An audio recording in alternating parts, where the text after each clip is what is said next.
സത്യേശ്വരനും ഗുരുമാർഗം പ്രകാശ സഭ പ്രവർത്തനം തുടങ്ങിയതിന് ശേഷം 3 മേടം 23 2 ഗുരുജയന്തിയും ആഘോഷിച്ചു കഴിഞ്ഞു. അതിനകത്ത് 3 മേടം 23 കന്യാകുമാരിയിൽ വെച്ചും 2 ഗുരുജയന്തി 1 ചന്ദ്രൂര് വെച്ചും 1 കോഴിക്കോട് വെച്ചുമാണ് ചെയ്തത്. ഈ 5 പ്രോഗ്രാമിൽ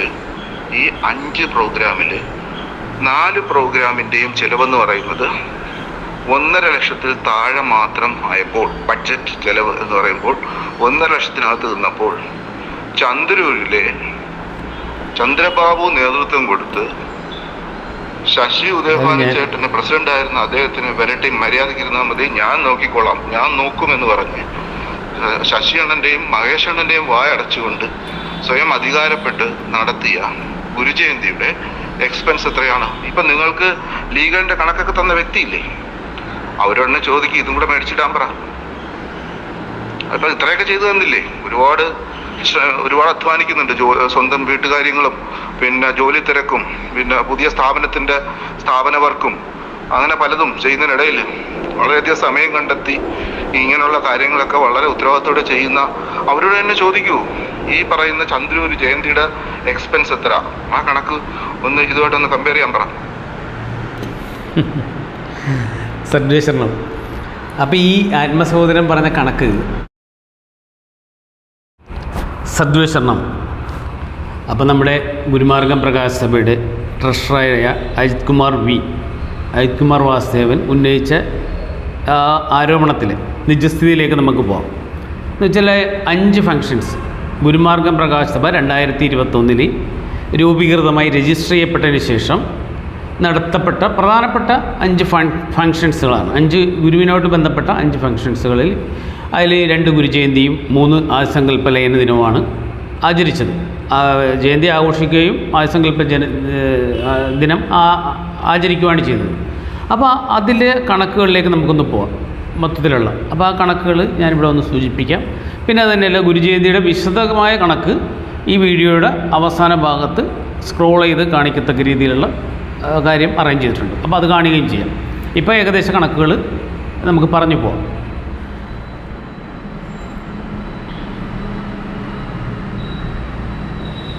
അപ്പോൾ 2022 ആദ്യമായിട്ട് ആയുസങ്കല്പ ദിനമായ മേടം 23, അതായത് മെയ് 6, അന്ന് ആ ഫംഗ്ഷൻ കന്യാകുമാരി വിവേകാനന്ദ കേന്ദ്രത്തിൽ വെച്ച് നടന്ന ആ ഫംഗ്ഷന് ചിലവായ കാശെന്ന് പറഞ്ഞാൽ 2,60,058 രൂപയാണ്.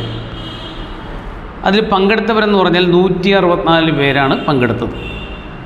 അന്ന് ഗുരുപാദ സമർപ്പണമായിട്ട് അവിടെ കിട്ടിയ കാശ് എന്ന് വെച്ചാൽ അക്കൗണ്ടിൽ നമ്മുടെ ഗുരുമാർഗം പ്രകാശ സഭ അംഗങ്ങൾ ഇട്ട പൈസ കൂടാതെ, ഡൊണേറ്റ് ചെയ്ത പൈസ സംഭാവന ചെയ്ത പൈസ കൂടാതെ നമ്മൾക്ക് അവിടെ ഗുരുവിൻ്റെ പാദത്തിൽ സമർപ്പിച്ചത്, അതായത് ഗുരുവിൻ്റെ ഫോട്ടോ വെച്ചിട്ട് അതിൻ്റെ ഗുരുവിൻ്റെ പാദത്തിലായിട്ട് സമർപ്പിച്ചത്, സങ്കല്പിച്ച് പ്രാർത്ഥിച്ചിട്ട പൈസ എന്ന് പറഞ്ഞാൽ 38,757 രൂപയാണ്. അതാണ് അവിടെ തട്ടസമർപ്പണമായിട്ട് കിട്ടിയത്. ഇനി അടുത്തതെന്ന് പറഞ്ഞാൽ നമുക്ക് 2022 ആദ്യമായിട്ട് ഗുരുജയന്തി ആഘോഷിക്കുന്നുണ്ട് ഗുരുമാർഗം പ്രകാശ സഭ. അതാണ് ചന്ദ്രൂർ വെച്ചുള്ള ആദ്യ ഗുരുജയന്തി ആഘോഷം 2022 അതിൽ പങ്കെടുത്തവരെന്ന് പറഞ്ഞാൽ 1,300 പേരാണ്. കാരണം നാട്ടുകാരെയും എല്ലാവരെയും ഉൾക്കൊള്ളിച്ചുകൊണ്ടാണ് ആ പഞ്ചായത്ത് മെമ്പർമാരടക്കം പഞ്ചായത്ത് പ്രസിഡൻറ്റ്, പഞ്ചായത്തിലെ ഒട്ടുമുക്ക പ്രമുഖരെയും നേരിട്ട് ക്ഷണിച്ചുകൊണ്ടാണ് ജന്മഗൃഹത്തിൻ്റെ അടുത്തുള്ള ആ വാർഡിലുള്ള എല്ലാവരെയും നേരിട്ട് വീട്ടിൽ പോയി 1 മാസത്തെ പ്രോഗ്രാമായിരുന്നു. ആ പ്രോഗ്രാമിനോടനുബന്ധിച്ച് പങ്കെടുത്തതെന്ന് പറഞ്ഞാൽ 1,300 പേരാണ്. 1,300 പേരിൽ പങ്കെടുത്ത ആ പ്രോഗ്രാമിന് നമ്മൾക്ക് ചിലവായതെന്ന് പറഞ്ഞാൽ ബാങ്കിൽ അന്ന് നമ്മളുടെ 2 ലക്ഷം രൂപയാണ് ഉണ്ടായിരുന്നത്. അപ്പോൾ ആ പ്രോഗ്രാമിന് ബഡ്ജറ്റ് ഇട്ടതെന്ന് പറഞ്ഞാൽ 8 ലക്ഷം രൂപയാണ്. പക്ഷേ ബാങ്കിൽ 2 ലക്ഷം ഉണ്ടായുള്ളെങ്കിലും പിന്നീട് അതിന് സംഭാവന വന്നത് എല്ലാം കൂടി എന്ന് പറഞ്ഞാൽ ഒരു 6 ലക്ഷം രൂപയോളം പിന്നീടും കിട്ടി. കാരണം അതിൽ ചിലവായ കാശെന്ന് പറഞ്ഞാൽ പ്രോഗ്രാമിന് ചിലവായതെന്ന് പറഞ്ഞാൽ 4,45,923 രൂപ. പണം ഇത്രയും കിട്ടിയെങ്കിലും നമ്മളതിൻ്റെ ചിലവുകളെല്ലാം ചുരുക്കി മാക്സിമം ചിലവ് ചുരുക്കിയാണ് 4,45,923 പ്രൗഢഗംഭീരമായ ഒരു ചടങ്ങായിരുന്നു. ജസ്റ്റിസ് കമാൽ പാഷ സാറാണ് അത് ഉദ്ഘാടനം ചെയ്തത്. അതിന് പങ്കെടുത്ത് അതിൻ്റെ എന്താ പറയുക എല്ലാവിധ നിറവോടുകൂടിയ ഒരു പ്രോഗ്രാമായിരുന്നു. അന്ന് ആ പഞ്ചായത്തിൽ അരൂർ പഞ്ചായത്തിലും പിന്നെ ഗുരുപരമ്പരയിൽപ്പെട്ട കുട്ടികൾക്ക് GPS അംഗങ്ങളായ കുട്ടികൾക്കെന്ന് പറഞ്ഞാൽ ക്യാഷ് പ്രൈസും മൊമെൻറ്റോകളും സമ്മാനമായിട്ട് കൊടുത്തായിരുന്നു. കാരണം 10ാം ക്ലാസ് പാസ്സായതും പിന്നെ എന്താ പറയുക ഉന്നത വിദ്യാഭ്യാസം നേടിയ എല്ലാ കുട്ടികൾക്കും കൊടുത്തു. അപ്പോൾ അങ്ങനെ അതിവിപുലമായ ഒരു പ്രോഗ്രാമായിരുന്നു അത്. അതുകൊണ്ടാണ് 4,45,923 രൂപ. ബഡ്ജറ്റ് വളരെ വലുതിയ ബഡ്ജറ്റാണെങ്കിലും ചിലവായത് ഇത്രമാണ്. ഈ പ്രോഗ്രാം കഴിഞ്ഞിട്ട് പോലും സംഘടനയുടെ അക്കൗണ്ടിൽ 2 ലക്ഷം രൂപയുടെ പുറത്ത് ഉണ്ടായിരുന്നു, സംഘടനയുടെ അക്കൗണ്ടിൽ തന്നെ. അപ്പോൾ ആ രീതിയിലുള്ള ഒരു എന്താ പറയുക അവിടെ പങ്കെടുത്തപ്പോൾ വേറൊരു പ്രത്യേകത ഉണ്ടായിരുന്നു. തട്ടസമർപ്പണത്തിന് ഗുരുപാദത്തിലായിട്ട് വന്നതെന്ന് പറഞ്ഞാൽ 2,10,840 രൂപയാണ് ഗുരുവിൻ്റെ തട്ടത്തിൽ സമർപ്പണമായിട്ട് കിട്ടിയത്. ഗുരുവിൻ്റെ പാദത്തിൽ സമർപ്പണമായിട്ട് കിട്ടിയെന്ന് പറഞ്ഞാൽ 2,10,840 രൂപയാണ്. അതെന്ന് വെച്ചാൽ അതിൻ്റെ വിശദമായ കാര്യങ്ങൾ ഞാൻ പറഞ്ഞു തരാം. ഡോക്യുമെൻറ്റ്സ് കാണിക്കുന്നതോടുകൂടി ഗുരുജയന്തിയുടെ ചിലവിൻ്റെ ലിസ്റ്റ് കാണിക്കുന്നതോടുകൂടി അതിൻ്റെ വിശദമായിട്ടുള്ള എന്തുകൊണ്ടാണ് അത്രയും പൈസ വന്നതെന്ന് വെച്ചാൽ അത്രയും പൈസ അതിൻ്റെ സാധാരണഗതിയിലെന്ന് വെച്ചാൽ അതിൻ്റെ 10% പൈസയാണ് പിന്നീട് കിട്ടിയിട്ടും അതിന് മുമ്പും കിട്ടിയതെന്ന് വെച്ചാൽ 38,757 രൂപയാണ് അങ്ങനെ ഗുരുപാദത്തിൽ. അപ്പോൾ അതിൻ്റെ വിശദവിവരം ഞാൻ പിന്നീട് പറഞ്ഞുതരാം. അടുത്തതെന്ന് പറഞ്ഞാൽ 2023 മേഡം 23 ആണ് 2023 മെയ് 7-ാം തീയതി. അത് മെയ് 6-നല്ലായിരുന്നു, മേഡം 23 മെയ് 7-നായിരുന്നു. അപ്പോൾ ആ മെയ് 7-നുള്ള പ്രോഗ്രാമിനെന്ന് പറഞ്ഞാൽ നമ്മൾക്ക് ചിലവായ പൈസ എന്ന് പറഞ്ഞാൽ 1,55,192 ആണ്. അതിൽ പങ്കെടുത്ത മെമ്പേഴ്സ് എന്ന് പറഞ്ഞാൽ 114 പേരാണ്. അതിൽ ഈ ഗുരുപാദ സമർപ്പണമായിട്ട് കിട്ടിയത് 10,450 രൂപയും. എന്നുവെച്ചാൽ ഈ ഡൊണേഷനെല്ലാം കഴിഞ്ഞിട്ട് ഗുരുവിശ്വാസികളും എല്ലാവരും അവരുടെ പിന്നെ ഡൊണേഷൻ വെച്ചാൽ ബാങ്ക് അക്കൗണ്ടിൽ വന്നിട്ട് തട്ടസമർപ്പണമായിട്ട് കിട്ടിയ കാശാണ് ഞാൻ ഈ ഇതിൽ പറയുന്നത്, ഗുരുവിൻ്റെ പാദത്തിൽ കിട്ടിയത്. അല്ലാതെ വരുന്നതൊക്കെ എന്ന് പറഞ്ഞാൽ ബാങ്കിലെ അക്കൗണ്ട് വഴിയാണ് വരുന്നത്. അപ്പോൾ അതായിരുന്നു അതിൻ്റെ ഒരു കണക്ക്. അടുത്തെന്ന് പറഞ്ഞാൽ 2023 നമ്മുടെ കോഴിക്കോട്ട് വെച്ച് നടന്ന ജയന്തിയാണ്. കോഴിക്കോട്ട് വെച്ച് നടന്ന ജയന്തിയിലെന്ന് പറഞ്ഞാൽ ഒരുപാട് വിഷയങ്ങളുണ്ടായി. നമ്മുടെ അഖണ്ഡനാമത്തെക്കുറിച്ചുള്ള വിഷയങ്ങളുണ്ടായി. അപ്പോൾ അത് 5 വരി 2 വരി എന്ന് പറയുന്ന വിഷയം ഉണ്ടായപ്പോൾ എന്ന് പറഞ്ഞാൽ അതിൽ ഒത്തിരി ആൾക്കാർ വിട്ടുനിന്ന് ഇങ്ങനെ കോഴിക്കോടുള്ള കുറേ ആത്മബന്ധുക്കളെന്ന് പറഞ്ഞാൽ 5 വരി അംഗീകരിക്കുന്നില്ല, 2 വരിയെ ഞങ്ങൾ അംഗീകരിക്കുന്നുള്ളെന്ന് പറഞ്ഞ് മാറി നിന്നിട്ട് ആ പ്രോഗ്രാമിലേക്ക് നമുക്ക് ചിലവായ പൈസ എന്ന് പറഞ്ഞാൽ 1,55,367 രൂപയാണ്. അതിൽ പങ്കെടുത്തതെന്ന് പറഞ്ഞാൽ 90 പേരാണ് പങ്കെടുത്തത്. അതിൽ ഗുരുവിൻ്റെ പാദത്തിൽ സമർപ്പണമായിട്ട് കിട്ടിയെന്ന് പറഞ്ഞാൽ 11,471 രൂപയാണ്. അപ്പോൾ അത് അവിടെ ഒത്തിരി എന്താ പറയുക ഒറ്റ ദിവസം പ്രോഗ്രാമിൻ്റെ കണക്കാണ് ഞാൻ പറയുന്നത്. 1,55,367 രൂപ കോഴിക്കോട് നടന്ന പ്രോഗ്രാമിന് ചിലവായത്. അതിൽ വേറെ പിന്നെ അവിടെ നാട്ടുകാരെ ക്ഷണിക്കലോ അങ്ങനെയുള്ള പ്രോഗ്രാമൊന്നും ഇല്ലായിരുന്നു. അപ്പോൾ അതാണ് അവിടുത്തെ കണക്ക്. അതിൽ തട്ടസമർപ്പണമായിട്ട് കിട്ടിയാണ് 11,471 രൂപ. പങ്കെടുത്തവർ 90 പേര്. ഇനിയാണ് അടുത്തതെന്ന് പറഞ്ഞാൽ നമ്മുടെ ഈ കഴിഞ്ഞ 2024 മേടം 23 അതായത് ആദിസങ്കല്പ ലയനദിനം മെയ് 6-ാം തീയതി തന്നെയായിരുന്നു. അതിലേക്ക് പങ്കെടുത്തതെന്ന് പറഞ്ഞാൽ 68 പേരാണ് പങ്കെടുത്തത്. അതിൽ ചിലവായ പൈസ എന്ന് പറഞ്ഞാൽ 1,11,658 രൂപയാണ് അതിൽ ചിലവായിരിക്കുന്നത്. അതുകൂടാതെ എന്ന് പറഞ്ഞാൽ അവിടെ തട്ടസമർപ്പണമായിട്ട് കിട്ടിയെന്ന് പറഞ്ഞാൽ 12,617 രൂപയാണ് അവിടെ കിട്ടിയിരിക്കുന്നത്. ഇതാണ് ഈ 5 പ്രോഗ്രാമിൻ്റെ നിജസ്ഥിതി എന്ന് പറയുന്നത്. അപ്പോൾ ഈ 5 പ്രോഗ്രാമിൻ്റെ നിജസ്ഥിതി ഇങ്ങനെ നിലനിൽക്കുകയും ഇതിൻ്റെ തന്നെ ട്രഷറായ അദ്ദേഹം തന്നെ ഇതിൽ ഒരു ആരോപണം ഉന്നയിച്ചതെന്ന് പറഞ്ഞാൽ സംഘടനാ തലത്തിലെന്ന് പറഞ്ഞാൽ സംഘടനയ്ക്ക് വിരുദ്ധമായ സംഘടനയുടെ നിലപാടിന് വിരുദ്ധമായ ഏതൊരു സംഘടനയാണേലും ഇങ്ങനെ ഒരു ആരോപണം ഒരിക്കലും ഉന്നയിക്കാൻ പാടില്ലാത്തതാണ്. സംഘടനയോ പ്രസ്ഥാനമോ എന്താണേലും അവിടുത്തെ ഒരു ട്രഷർ തന്നെ. അതേസമയത്ത് അതിലെന്തെങ്കിലും ഒരു ഇതുണ്ടായിരുന്നെങ്കിൽ എന്തെങ്കിലും ഒരു കുറ്റം ഉണ്ടായിരുന്നെങ്കിൽ ഇത് കഴിയുമ്പോൾ അതിൻ്റെ അടുത്ത എക്സിക്യൂട്ടീവ് മീറ്റിങ്ങിൽ അദ്ദേഹം ഇത് അവതരിപ്പിക്കേണ്ടതാണ്. മീറ്റിംഗ് വിളിച്ചിട്ട് അല്ലെങ്കിൽ പൊതുയോഗങ്ങൾ വിളിക്കുമ്പോൾ അതിൽ അവതരിപ്പിക്കേണ്ടതാണ്. ഇതിപ്പോൾ 2 വർഷത്തിന് ശേഷം 2022 സെപ്റ്റംബറിൽ നടന്ന ഗുരുജയന്തിയോട് അനുബന്ധപ്പെട്ട കാര്യങ്ങളിലുള്ള കണക്കുകളുടെ മിസ്റ്റേക്കുകൾ ഇപ്പോഴാണ് അത് പുറത്ത് വിട്ടിട്ട് അതിൽ കുഴപ്പമുണ്ടെന്ന് വരുത്തി തീർക്കുന്നത് തികച്ചും നീതികേടാണ്. അത് കണക്കുകൾ സൂക്ഷിക്കപ്പെടേണ്ട വ്യക്തി തന്നെ ആരോപണം അഴിച്ചുവിടുമ്പോൾ അദ്ദേഹത്തിൻ്റെ കഴിവില്ലായ്മയാണ്. ഏത് രീതിയിലാണേലും അത് അദ്ദേഹത്തിൻ്റെ തന്നെ ഒരു പിടിപ്പുകേടാണ്. അത് അദ്ദേഹം ശ്രദ്ധിക്കേണ്ടതായിരുന്നു. ഒരു കാര്യം ഒരിടത്ത് അവതരിപ്പിക്കുമ്പോഴോ പറയുമ്പോഴോ വാക്ശുദ്ധി, മനഃശുദ്ധി, കർമ്മശുദ്ധി ഇതെല്ലാം പാലിച്ചിട്ട് വേണം ഇത്തരം കാര്യങ്ങൾ ആരോപിക്കാനായിട്ട്. അതുകൊണ്ടാണ് ഈ കണക്കുകളിപ്പോൾ പുറത്തുവിടേണ്ടി വരുന്നത്. ഈ കണക്കുകൾ പുറത്തു പോകുന്നത് കുഴപ്പമൊന്നുമില്ല. പക്ഷേ നാളിതുവരെയും ഇത് പൂർണ്ണ രൂപത്തിൽ ഇതുവരെ പുറത്തുവിടാത്തൊരു കണക്കിന് ഞാനിപ്പോൾ പുറത്തുവിടുകയാണ്.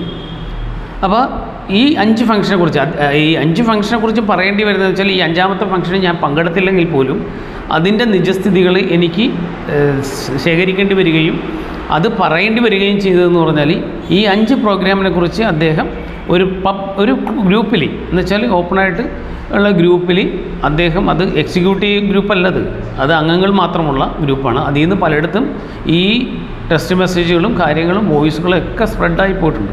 അപ്പോൾ അതുകൊണ്ടാണ് ഇങ്ങനെ ഒരു മാധ്യമത്തിലൂടെ അല്ലെങ്കിൽ സംഘടനയുടെ ഈ ഒരു ചാനലിലൂടെ എനിക്കിത് പറയേണ്ടി വരുന്നത്. ബാക്കി കാര്യങ്ങളെന്ന് പറഞ്ഞാൽ ഇത് കാണിച്ചു കഴിഞ്ഞ്, ഈ കണക്ക് കാണിച്ചു കഴിഞ്ഞിട്ട് എന്ന് വെച്ചാൽ ഞാൻ ഏറ്റവും കൂടുതൽ ഫോക്കസ് ചെയ്യുന്നത് വെച്ചാൽ ഞാൻ മുൻപന്തിയിൽ നിന്ന് ചെയ്ത ചന്ദ്രൂരി, ഞാൻ മുൻപന്തിയിൽ നിന്ന് ചെയ്ത ഈ റെസീപ്റ്റുകളും വൗച്ചറുകളും എല്ലാം കൃത്യമായിട്ട് 1 മാസത്തിനുള്ളിൽ തന്നെ അത് ക്ലിയർ ചെയ്ത് അതിൻ്റെ കണക്കെല്ലാം സെറ്റിൽ ചെയ്ത ആ ഒരു കാര്യത്തിലാണ് ഈ ആരോപണം ഉന്നയിച്ചിരിക്കുന്നത്. അപ്പോൾ അതിൻ്റെ നിജസ്ഥിതി ബോധ്യപ്പെടുത്തുന്നത് എൻ്റെ മാത്രം ബാധ്യതയാണെന്ന് ഞാൻ വിശ്വസിക്കുന്നു.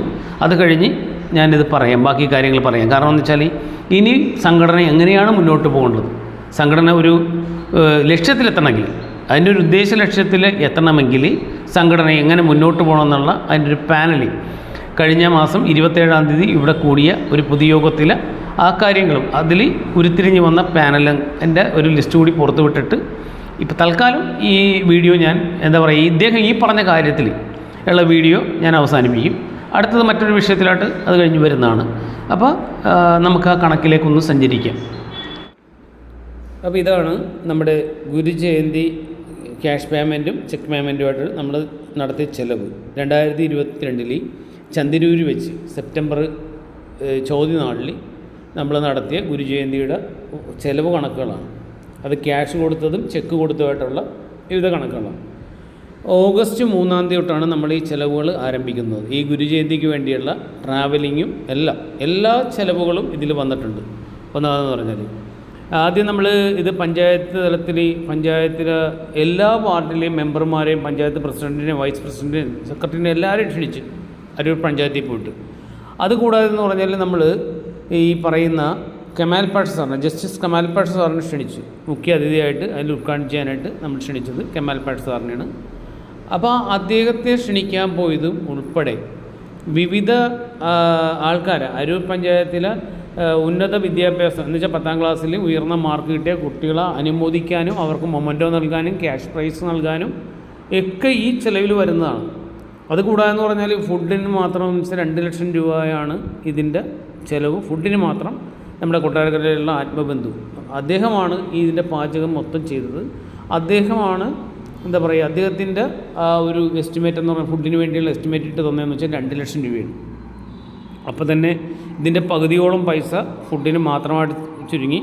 അതുകൂടാതെന്ന് പറഞ്ഞാൽ നമ്മൾ ഈ വാർഡ് ഈ ഗുരുവിൻ്റെ ജന്മഗൃഹം ഇരിക്കുന്നതിൻ്റെ ചുറ്റളവിലുള്ള എല്ലാ കുടുംബങ്ങളെയും അതിലേക്ക് ക്ഷണിച്ചിരുന്നു. ആ പ്രോഗ്രാമിലേക്ക് എല്ലാ കുടുംബങ്ങളും. അവിടെയെന്ന് പറഞ്ഞാൽ അതിനൊരു 3 ദിവസം മുമ്പ് മമ്മൂട്ടിനെ കൊണ്ടുവന്ന് വെച്ച് ശാന്തിഗിരി ആശ്രമം ജന്മഗൃഹത്തിൽ വെച്ചിട്ട് ഒരു ഉദ്ഘാടനം നടത്തിച്ചു. അപ്പോൾ ആ ഉദ്ഘാടനത്തോടനുബന്ധിച്ച് മമ്മൂട്ടി പങ്കെടുത്തെങ്കിൽ അപ്പോൾ ആ പഞ്ചായത്ത് മൊത്തം ഈ ഗുരുമാർഗ്ഗം പ്രകാശ സഭയുടെ ഖ്യാതി ഇതോടുകൂടി വളർന്നു വന്നു എന്ന് വെച്ചാൽ എല്ലാവരും അറിഞ്ഞു മമ്മൂട്ടി വന്നതിനോടനുബന്ധിച്ച് എന്തുകൊണ്ട് ഈ പ്രോഗ്രാം അവിടെ നടത്തിയെന്നുള്ളത്. ഇത് ഈ ജയന്തി ഗുരുമാർഗ്ഗം പ്രകാശ സഭ ആഘോഷിക്കാൻ തുനിഞ്ഞത് കൊണ്ടാണെന്നുള്ളതിൻ്റെ ഒരു കാര്യം വെളിച്ചത്ത് വന്നു. അതുകൂടാതെ വെച്ചാൽ ഈ മമ്മൂട്ടിയുടെ ഉമ്മയുടെ വീട് അവിടെ ആയതുകൊണ്ട് മമ്മൂട്ടിയുടെ കുടുംബങ്ങൾ ഫാമിലിയിലെ കുറേ ആൾക്കാരെയൊക്കെ നമ്മുടെ ഈ ഗുരുമാർഗ്ഗം പ്രകാശ സഭയുടെ ജയന്തി ആഘോഷത്തിൽ പങ്കെടുപ്പിച്ചിട്ടുണ്ട്. അപ്പോൾ ആ വീടുകളിലൊക്കെ നമ്മൾ പോയി ക്ഷണിച്ചു പ്രത്യേകം. അപ്പോൾ അത് ക്ഷണിക്കാൻ പോകുമ്പോൾ എന്ന് പറഞ്ഞാൽ അവിടെയുള്ള ആൾക്കാർ നമ്മളോട് ചോദിച്ചു ഇതിന് വല്ല സംഭാവന വേണോ. നമ്മൾ സംഭാവന മേടിച്ചല്ല ഇത് ചെയ്യുന്നത്. ഗുരുവിൻ്റെ വിശ്വാസികളായ ഒരു കൂട്ടം ആൾക്കാരുടെ സംഘടനയാണ് ഗുരുമാർഗ്ഗം പ്രകാശ സഭ. ആ സംഘടനയിലുള്ള അംഗങ്ങൾ തന്നെയാണ് ഇതിന് പണം മുടക്കുന്നത്. അതുകൊണ്ട് അങ്ങനെ സംഭാവന സ്വീകരിക്കുന്നില്ല. എല്ലാവരും നിറഞ്ഞ ഒരു മനസ്സോടുകൂടിയാണ് ആ ക്ഷണം സ്വീകരിച്ച് നമ്മുടെ ജയന്തി ആഘോഷത്തിന് വന്നത്. ഗുരുവിൻ്റെ ജയന്തി ആഘോഷത്തിന് വന്നപ്പോൾ എന്ന് പറഞ്ഞാൽ അവരെ കൊണ്ട് കഴിയുന്ന ഒരു സംഭാവന വെച്ചാൽ മീൻസ് എന്ന് വെച്ചാൽ ഗുരുവിൻ്റെ നട്ടസമർപ്പണത്തിൽ ഗുരുവിൻ്റെ ഫോട്ടോയുടെ താഴെ നമ്മൾ ഒരുക്കിയ പീഠത്തിൽ നമ്മൾ സമർപ്പണമായിട്ട് വെച്ചാൽ അതിൽ അവരുടെയും ഓരോ പങ്കാളിത്തവും അവർ സമർപ്പിച്ചിട്ടുണ്ട്.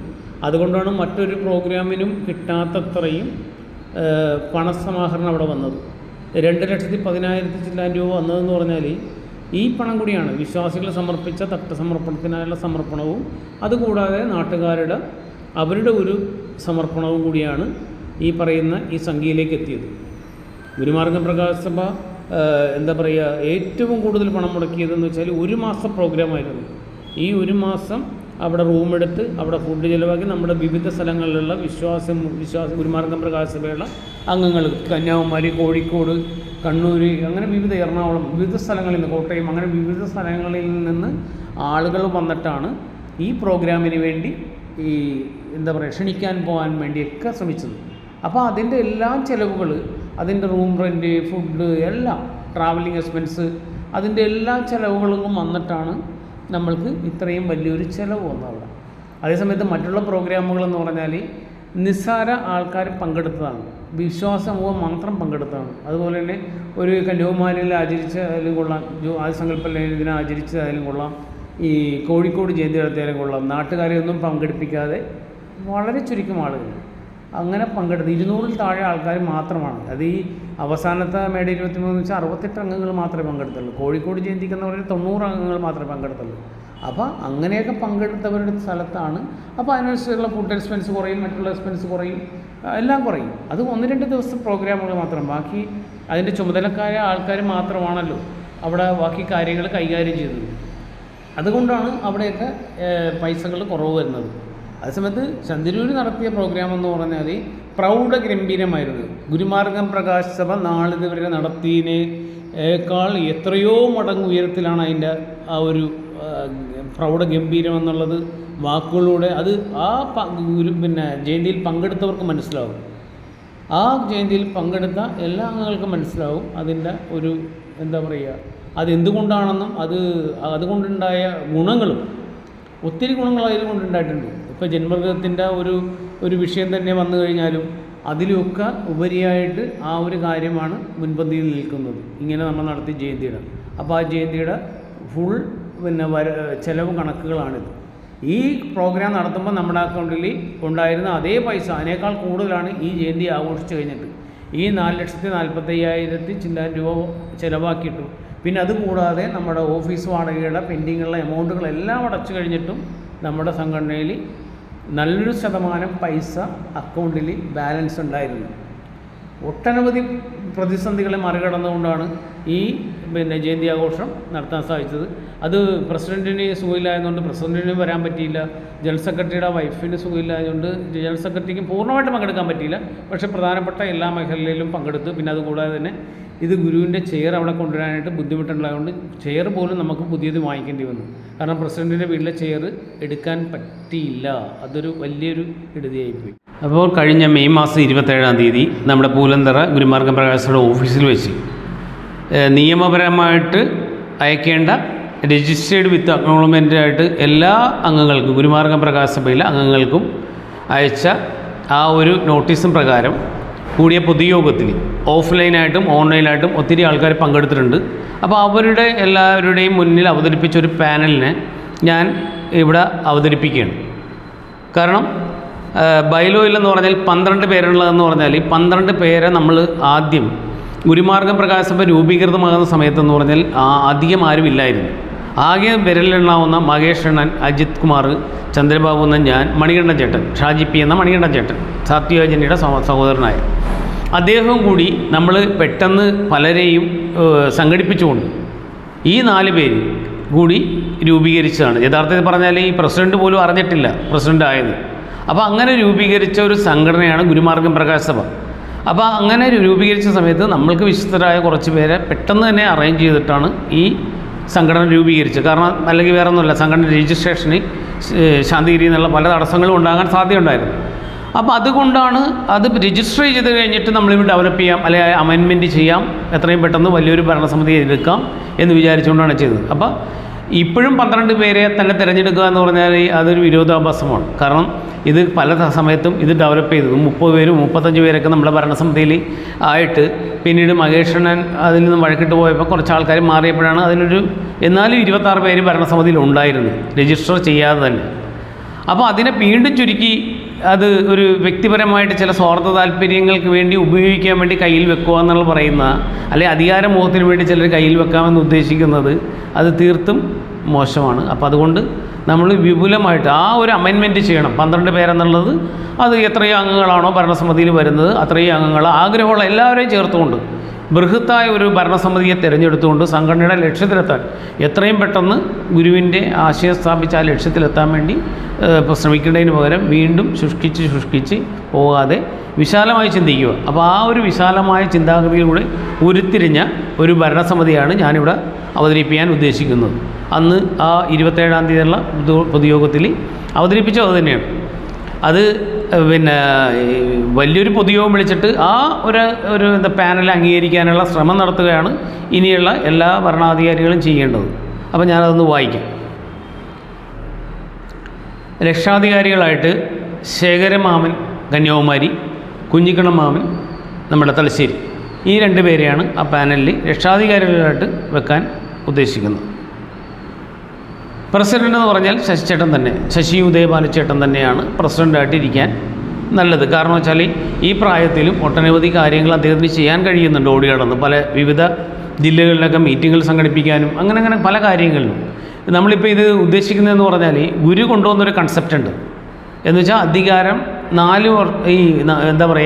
1 വർഷത്തിലേ ആകാൻ പാടുള്ളൂ. എത്ര നല്ല ഭരണം കാഴ്ചവെച്ചാലും ശാന്തിഗിരിയുടെ അങ്ങനെയാണ് ഗുരു കൊണ്ടുവന്നൊരു കൺസെപ്റ്റ്. അതിപ്പോൾ നടപ്പാകാതെ വന്നപ്പോഴാണ് ഒരു അപജയം വന്നത്. ആ അപജയം തന്നെ ഈ ഗുരുമാർഗം പ്രകാശ സഭയിലും വന്നു. അത് വരാതെ ഇനി സൂക്ഷിച്ച് കൊണ്ടുപോകേണ്ട ഒരു കടമ നമ്മളെല്ലാവർക്കും ഉണ്ട്. അതുകൊണ്ടാണ് ഇത് പറയുന്നത്. പിന്നെ പ്രസിഡൻറ്റിൻ്റെ കാര്യത്തിൽ മാത്രം നമ്മുടെ ഉദയഭാനു സാറിൻ്റെ മകനാണ് ശശിയേട്ടൻ. അപ്പോൾ ശശിയേട്ടൻ തന്നെ പ്രസിഡൻ്റായിട്ട് ഇരിക്കുകയായിരിക്കും ഒന്നുകൂടി നല്ലത്. കാരണം ആ ഒരു സ്ഥാനത്തേക്ക് അത്രയും യോഗ്യതപ്പെട്ട ഒരാളെ നമുക്ക് കണ്ടെത്തി വെക്കാനായിട്ട് തൽക്കാലം നിവൃത്തിയില്ല. അപ്പോൾ അതുകൊണ്ട് ശശിയേട്ടന് ഞാൻ ആ യോഗത്തിലുള്ളൊരു നിർദ്ദേശം വന്നതാണ്. ആ പാനലാണ് ഞാൻ വായിക്കുന്നത്. അടുത്തതെന്ന് വെച്ചാൽ വൈസ് പ്രസിഡൻ്റ് എന്ന് പറഞ്ഞാൽ ആനന്ദണ്ണൻ കന്യാകുമാരിയിൽ, ആനന്ദ് ആർ. അദ്ദേഹം എന്ന് പറഞ്ഞാൽ ഇതിൻ്റെ ഗുരുഭക്തിയുടെ കാര്യത്തിലും ഗുരുവിൻ്റെ ഈ പ്രവർത്തനത്തിൻ്റെ കാര്യത്തിലും എന്ന് പറഞ്ഞാൽ ഒട്ടനവധി കാര്യത്തിൽ മുൻപന്തിയിൽ നിന്ന് പ്രവർത്തിക്കുന്ന ഒരു വ്യക്തിയാണ്. അദ്ദേഹത്തിന് ഞാൻ അല്ലെങ്കിൽ ആ പൊതുയോഗത്തിൽ ഉരുത്തിരിഞ്ഞ് വന്ന പാനലിൽ വൈസ് പ്രസിഡൻ്റായിട്ട് നിർദ്ദേശിക്കുന്നത് അദ്ദേഹത്തിൻ്റെ പേരാണ്. പിന്നെ മറ്റൊരു കാര്യം എന്ന് പറഞ്ഞാൽ ജനറൽ സെക്രട്ടറിയാണ് സംഘടനയുടെ മെയിനായിട്ടുള്ള ഒരു ഘടകം.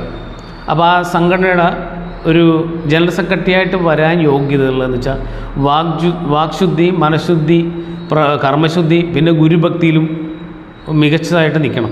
കാരണം ഒരു സംഭവം എന്ന് വെച്ചാൽ ഒരു കൂട്ടം ആൾക്കാരെ ഏത് പ്രതിസന്ധിയിലും പക്ഷം ചേരാതെ കക്ഷി ചേരാതെ ഒന്നിച്ച് ചേർത്ത് നിർത്തിക്കൊണ്ടുപോകാനുള്ള ഒരു മനസ്സ്, ഗുരുവിൻ്റെ എല്ലാ കാര്യങ്ങളെയും എല്ലാവരെയും അറിയിച്ച് എല്ലാവരും ചേർന്ന് ചെയ്യണമെന്നുള്ള ആ ഒരു സിദ്ധാന്തം മനസ്സിൽ സൂക്ഷിച്ച് പ്രവർത്തിക്കുന്ന സാത്വികനായ ഒരാളായിരിക്കണം ജനറൽ സെക്രട്ടറി. അതിൽ ഞാൻ പരിചയപ്പെട്ടതും അല്ലെങ്കിൽ യോഗത്തിൽ എല്ലാവരെയും ഏകണ്ട അദ്ദേഹം മാത്രമാണ് അത് അംഗീകരിക്കാത്തത്. പക്ഷേ അദ്ദേഹത്തെ അംഗീകരിപ്പിച്ച് മുന്നോട്ട് പോയാൽ സംഘടന ഇതിൻ്റെ പ്രഖ്യാപിത ലക്ഷ്യത്തിൽ എത്രയും വേഗത്തിലെത്തും. അദ്ദേഹത്തിൻ്റെ പേരാണ് സതികുമാർ കന്യാകുമാരി. അദ്ദേഹത്തിന് ജനറൽ സെക്രട്ടറി ആക്കിയാൽ സംഘടന ശക്തമായിട്ട് മുന്നോട്ട് പോകും, ഒരു കെട്ടുറപ്പിൽ മുന്നോട്ട് പോകും. എല്ലാവരെയും ഒരു കുടക്കയിൽ നിർത്താനുള്ള ഒരു കഴിവും ഒരു ഇച്ഛാശക്തിയും ഒരു ഗുരുകാരുണ്യവും അദ്ദേഹത്തിനുണ്ടെന്ന് ഈ പൊതുയോഗത്തിൽ എല്ലാവരുടെയും ഒരു ഉറച്ച വിശ്വാസം ഉണ്ടായിരുന്നു. അപ്പോൾ അദ്ദേഹത്തിന് ആ ജനറൽ സെക്രട്ടറി സ്ഥാനത്തേക്ക് നിർദ്ദേശിക്കുകയാണ്. അടുത്തത് ജോയിൻറ്റ് സെക്രട്ടറിമാരാണ്. ജോയിൻറ്റ് സെക്രട്ടറിമാരെന്ന് പറഞ്ഞാൽ സുൽപ്പണിക്കരി ഇവിടെ ആശ്രമത്തിൽ നിന്നൊരു വ്യക്തിയാണ്. അദ്ദേഹം ഇവിടുത്തെ അപജയം കണ്ട് ഇവിടെ നിന്ന് മാറി നിന്നാണ് ആദ്യകാലങ്ങളിൽ ഗുരുമാർഗം പ്രകാശ സഭ രൂപീകരിച്ചപ്പോൾ അദ്ദേഹവും ഈ എക്സിക്യൂട്ടീവിൽ അംഗമാണ്. ഈ ഭരണസമിതിയിൽ അദ്ദേഹവും അംഗമായിരുന്നു. പക്ഷേ പിന്നീട് അദ്ദേഹത്തിൻ്റെ ജോലി തിരക്ക് മൂലമോ മറ്റു കാര്യങ്ങൾ കൊണ്ടോ ഒരു കാര്യത്തിനും അദ്ദേഹത്തിന് പങ്കെടുക്കാൻ പറ്റിയില്ല. പിന്നെ അറിയുന്നത് ഈ മേട 23 കഴിഞ്ഞ 2024 മേട 23 കന്യാകുമാരിയിൽ അദ്ദേഹം പങ്കെടുത്തിട്ടെന്നാണ് അറിയാൻ കഴിഞ്ഞത്. പിന്നെ അടുത്ത് സോമദാസും കോട്ടയത്തുള്ളതാണ്. തൃശ്ശൂരാണ് വീടെങ്കിലും കോട്ടയത്താണ് താമസിക്കുന്നത്. അദ്ദേഹവും ഈ പറയുന്ന ഗുരുഭക്തിയുടെ കാര്യത്തിൽ മികച്ചൊരു വ്യക്തിയാണ്. ഈ പ്രവർത്തനത്തിൽ അദ്ദേഹത്തിൻ്റെ സാന്നിധ്യം എന്ന് പറഞ്ഞാൽ ജോയിൻറ്റ് സെക്രട്ടറി ആയിട്ട് നിർദ്ദേശിക്കുകയാണ്. ഇനി സെക്രട്ടറിമാരെന്ന് പറയുമ്പോൾ വിവിധ തലത്തിലുള്ള സെക്രട്ടറിമാരാണ് ഇപ്പോൾ. കാരണം സംഘടനാ തലത്തിൽ ഒത്തിരി കാര്യങ്ങൾ ഇനി അധികം താമസിക്കാതെ ചെയ്യുന്നതിന് വേണ്ടിയാണ് സെക്രട്ടറിമാരെ വിവിധ രീതിയിൽ തരംതിരിച്ചത്. കാരണം ഏരിയ ബേസിൽ തരംതിരിച്ചത്. എന്നിട്ട് ചാർജ് കൊടുക്കുകയായിരിക്കും നല്ലത്. കാരണം ദക്ഷിണ മേഖലാ സെക്രട്ടറിയായിട്ട് അജിത് കുമാർ വി അദ്ദേഹത്തെ ചുമതല കൊടുക്കാവുന്നതാണ്. രണ്ടാമത് മധ്യമേഖലാ സെക്രട്ടറിയായിട്ട് ശിവരാജൻ പാലക്കാട് അദ്ദേഹത്തിന് ചുമതല കൊടുക്കാവുന്നതാണ്. പിന്നെ ഉത്തരമേഖലാ സെക്രട്ടറിയായിട്ട് കോഴിക്കോട് രാജേഷ് സൂര്യ കാരുണ്യം അദ്ദേഹത്തിനും ചുമതല കൊടുക്കാവുന്നതാണ്. പിന്നെ എന്ന് വെച്ചാൽ അതർ സ്റ്റേറ്റ് എന്ന് വെച്ചാൽ സൂരജ് പണിക്കർ എന്ന് പറഞ്ഞ ബബുലോണ് അതർ സ്റ്റേറ്റിൻ്റെ ചാർജ് കൊടുത്തു കഴിഞ്ഞാൽ അദ്ദേഹം ഇപ്പോൾ ബാംഗ്ലൂരാണ് വർക്ക് ചെയ്യുന്നത്. അതുകൊണ്ട് കേരളത്തിൽ അദ്ദേഹം ഇല്ല. അപ്പോൾ അതുകൊണ്ട് ഭാഷാപരമായിട്ടുള്ള പരിജ്ഞാനവും ഗുരുഭക്തിയുടെ കാര്യത്തിൽ എല്ലാം ഉള്ളത് കൊണ്ട് അദ്ദേഹത്തിന് അതർ സ്റ്റേറ്റിൻ്റെ സെക്രട്ടറിയായിട്ട് ചാർജ് കൊടുക്കാവുന്നതാണ്. പിന്നെയുള്ള നിർദ്ദേശം എന്ന് പറഞ്ഞാൽ ഈ പറയുന്നവരേത് അനുവാദം ചോദിക്കാതെയാണ് ഈ നിർദ്ദേശം വെക്കുന്നത്. അത് ഒന്ന് ഓർമ്മയിലിരിക്കട്ടെ. ഡോക്ടർ അഭിലാഷ് ഓവർസീസ് അദ്ദേഹം വിദേശത്താണ്, ഡോക്ടറാണ്. അദ്ദേഹത്തിന് വിദേശത്തെ ചുമതല കൊടുക്കാവുന്ന സെക്രട്ടറിമാരിൽ. പിന്നെ അടുത്തതെന്ന് പറഞ്ഞാൽ ആറാമത് റാം മനോഹർ ഓവർസീസ് എന്ന് വെച്ചാൽ വിദേശത്താണ്. അദ്ദേഹത്തിന് സെക്രട്ടറിമാരുടെ വിദേശ കാര്യപരമായ എന്തെങ്കിലും ഒരു ഏകോപനമൊക്കെ വരികയാണെങ്കിൽ അദ്ദേഹത്തിന് സെക്രട്ടറിയുടെ ഒരു ചുമതല നിർവഹിക്കാൻ പറ്റുന്നതാണ്.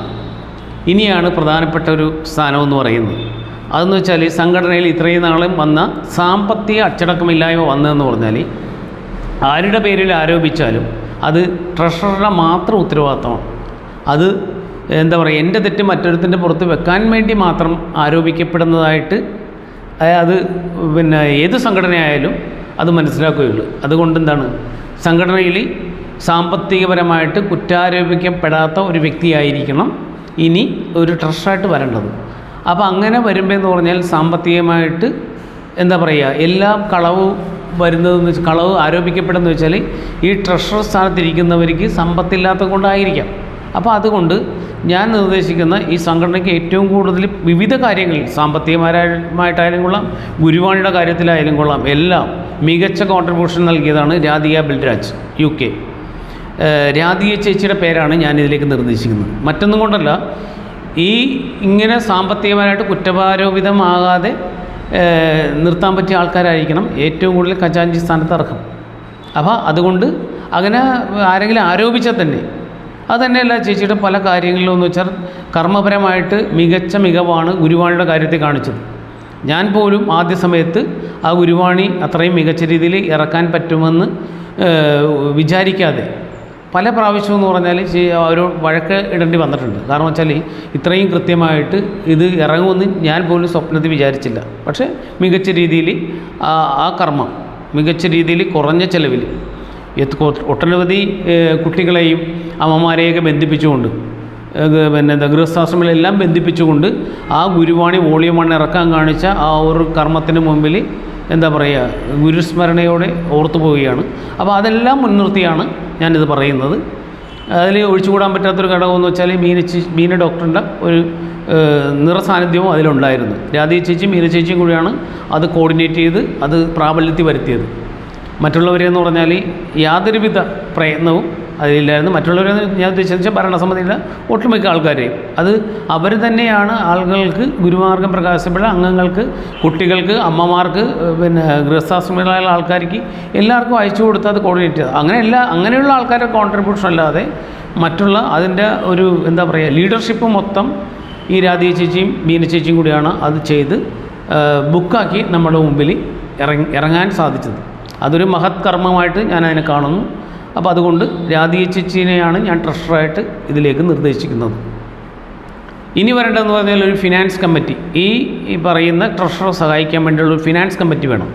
ആ ഫിനാൻസ് കമ്മിറ്റി എന്ന് പറഞ്ഞാൽ ജ്യോതികുമാർ വി, അദ്ദേഹവും ഡോക്ടർ ബീന, ശ്രേജ പ്രസാദ്, ഈ 3 പേരെ കൂടി ഉണ്ടെങ്കിൽ ഇത് നല്ല രീതിയിൽ അതിൻ്റെ കണക്കുകൾ ഒരു തെറ്റും കൂടാതെ ഉത്തരവാദിത്തോടുകൂടി ഇനി ഒരു കറ ആരുടെയും പുറത്ത് പുരളാതെ ഇനി അത് മുന്നോട്ട് കൊണ്ടുപോകാൻ പറ്റും. ഫിനാൻസിലാണ് ഏറ്റവും കൂടുതൽ ശ്രദ്ധിക്കേണ്ടത്. അപ്പോൾ അതുകൊണ്ടാണ് ഞാനിത് പറയുന്നത്.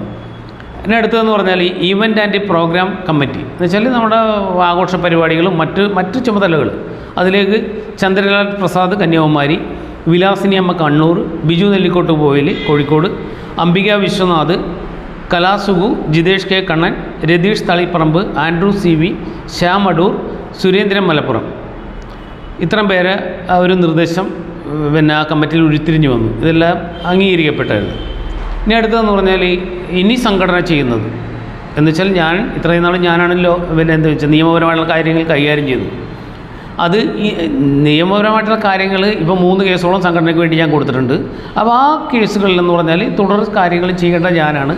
അത് പക്ഷേ സംഘടനയുടെ സഹായം ഇല്ലായ്മയോ എനിക്കതിനുള്ള പ്രത്യേക സംവിധാനം ഞാൻ ഒരുക്കിയിട്ടുണ്ട്. അതുകൊണ്ട് ഞാൻ ഇനി നിയമപരമായുള്ള കാര്യങ്ങൾ ഇനി വരുന്ന കൈകാര്യം ചെയ്യാനോ അല്ലെങ്കിൽ ഇതിൻ്റെ ഒരു ഭാരവാഹിയായി ഇരിക്കാനോ ഞാൻ ആഗ്രഹിക്കുന്നില്ല. പക്ഷേ എൻ്റെ സഹായം എപ്പോഴും സംഘടനയ്ക്ക് ആവശ്യമെന്ന് തോന്നിയാൽ രേഖാമൂലം ആവശ്യപ്പെട്ടാൽ ഞാൻ സംഘടനയ്ക്ക് വേണ്ടി എന്നാൽ കഴിയുന്ന എല്ലാ കാര്യങ്ങളും ചെയ്യാൻ ഇനിയും ബാധ്യസ്ഥനാണ് എന്ന് പറഞ്ഞ് ഞാനൊരു സ്ഥാനത്തും ഇനി ഇരിക്കാൻ അർഹനുമല്ല, ഞാൻ ഇരിക്കുന്നുമില്ല എന്നും പറഞ്ഞ് സംഘടന വിട്ടു പോകുന്നില്ല. സംഘടനയുടെ ഒരു അംഗമായിട്ട് ഞാൻ ഇനിയും ഉണ്ടാവും. അപ്പോൾ ആ ലോ കമ്മിറ്റിയിലേക്ക് ഞാൻ നിർദ്ദേശിക്കുന്ന പേരെന്ന് പറഞ്ഞാൽ പ്രദീപ് എസ്, അദ്ദേഹത്തെയും വിനീഷ് PV, പിന്നെ ഷിനു, ഇത്രയും 3 പേരെയാണ് ഞാൻ നിർദ്ദേശിക്കുന്നത് ലോ കമ്മിറ്റിയിലേക്കായിട്ട്. അതുകൂടാതെ എന്ന് പറഞ്ഞാൽ മാതൃമണ്ഡലം GPS അതിൻ്റെ കൂടി ഭാരവാഹികളായിട്ട് ഭരണസമിതിയിൽ ഉണ്ടാകേണ്ട ആൾക്കാരെന്ന് പറഞ്ഞാൽ ലതാ സതികുമാർ, ഡോക്ടർ ബീന, അംബിക വിശ്വനാഥ്, രാധിക ബൽരാജ്, അജിത കരുണാകരൻ, നിസംഗ ജന്മി. ഞാനിപ്പോൾ ഇത്രയുമാണ് ഞാൻ എന്താ പറയുക ഭരണസമിതി അന്ന് കൂടിയ പൊതുയോഗത്തിൽ ഒരു പാനലായിട്ട് വെച്ചിട്ട് ആ കൂടിയ ആൾക്കാർ ഓൺലൈനായിട്ടോ ഓഫ്ലൈനായിട്ടോ കൂടിയ ആൾക്കാർ അംഗീകരിച്ചത്. അപ്പോൾ ഇനിയും പക്ഷേ ആരെങ്കിലും ഉണ്ടെങ്കിൽ അവരെയും കൂടി ആഡ് ചെയ്തിട്ട് നമ്മുടെ ബൈലോയിലുള്ള 12 പേര് ഭരണസമിതി എന്നുള്ളത് അമൈൻമെൻറ്റ് ചെയ്തിട്ട് ഇനിയും ആൾക്കാരെ അതിലേക്ക് ചേർത്ത് ഈ എന്താ പറയുക നമ്മൾ ഈ ചെറിയൊരു കമ്മിറ്റിയായിട്ട് മാറരുത്. അതിനെ വിശാലമായിട്ട് മാറ്റിക്കൊണ്ട് എല്ലാവർക്കും ഉത്തരവാദിത്തങ്ങൾ നൽകിക്കൊണ്ട് എല്ലാവരെ കൊണ്ടും പ്രവർത്തിപ്പിച്ച് ഇത് ലക്ഷ്യത്തിൽ എത്രയും പെട്ടെന്ന് എത്തുക. അല്ലാതെ ഇതൊരു ആജീവനാന്ത ഒരു സംഘടനയായിട്ട് മാറാതെ ഈ ലക്ഷ്യം എന്താണ്, നമ്മുടെ പ്രസ്ഥാനം ഗുരുവിൻ്റേതായിട്ട് മാറുമ്പോൾ ഇത് ശാന്തിഗിരി പരമ്പരയിൽ ലയിച്ചിട്ട് ഈ ഗുരുമാർഗം പ്രകാശസഭ ഇല്ലാതായോ? അത് ശാന്തിഗിരി പരമ്പരയിൽ ലയിച്ചു കഴിഞ്ഞാൽ ഇതിൻ്റെ ഔദ്യോഗികപരമായിട്ടിരിക്കുന്ന ഒരാൾക്കും അവിടെ ഒരു അവകാശമോ അധികാരമോ ഉണ്ടാവില്ലെന്നുള്ള പ്രഖ്യാപിത നയമായിട്ട് ഇതിൻ്റെ ആദ്യ ജനറൽ സെക്രട്ടറിയായ മഹേഷണ്ണൻ തന്നെ പ്രഖ്യാപിച്ചിട്ടുണ്ട്. ആദ്യ ജനറൽ സെക്രട്ടറി എന്ന് പറഞ്ഞാൽ ഇപ്പോഴും സംഘടനയുടെ അമെൻമെൻറ്റ് നടന്നിട്ടില്ല. ഇപ്പോഴും അവിടെ എന്ന് പറഞ്ഞാൽ 12 അംഗ മഹേഷണ്ണൻ തന്നെയാണ് ജനറൽ സെക്രട്ടറി. പ്രസിഡൻറ്റ് ശശിയേട്ടൻ തന്നെയാണ്, വൈസ് പ്രസിഡൻറ്റ് ഞാൻ തന്നെയാണ്. ഇനി ഇങ്ങനെ ഒരു വലിയൊരു പൊതുയോഗം വിളിച്ചുകൊണ്ട് എത്രയോ ആൾക്കാരെ പങ്കെടുപ്പിക്കാൻ പറ്റും അത്രയോ ആൾക്കാരെ പങ്കെടുപ്പിച്ചിട്ട് കേരളത്തിൻ്റെ മധ്യ കേരളത്തിൽ എവിടെയെങ്കിലും വെച്ചൊരു പൊതുയോഗം നടത്തി ആ പൊതുയോഗത്തിൽ ശക്തമായൊരു ഭരണസമിതിയെ തിരഞ്ഞെടുത്താൽ മാത്രമേ ഈ ഗുരുമാർഗം പ്രകാശസഭയുടെ പ്രവർത്തനങ്ങൾ ഉദ്ദേശിക്കുന്ന തരത്തിലെത്തുകയുള്ളൂ. ഇല്ലെങ്കിൽ ഈ സംഘടന ഈ ചുരുങ്ങി ചില കുടുംബങ്ങളുടെ കയ്യിൽ മാത്രം ഒതുങ്ങി ഉദ്ദേശ ലക്ഷ്യം സാധിക്കാത്ത ഒരു സംഘടനയായിട്ട് മാറ്റപ്പെടുന്നതാണ്. അപ്പോൾ അതുകൊണ്ട് വിശാലമായി ചിന്തിക്കുക, ഗുരുകാരുണ്യത്തോടെ എല്ലാവർക്കും എല്ലാ ഐശ്വര്യങ്ങളും വരട്ടെ എന്ന് പ്രാർത്ഥിച്ചുകൊണ്ടും നിർത്തുന്നതോടൊപ്പം ഇനി ഈ ട്രഷർ ഉന്നയിച്ച വിവിധ കാര്യങ്ങൾക്കുള്ള അടുത്ത വീഡിയോകൾ വരുന്നതാണെന്ന് ഓർമ്മിപ്പിച്ചുകൊണ്ട് സദ്വിഷണം.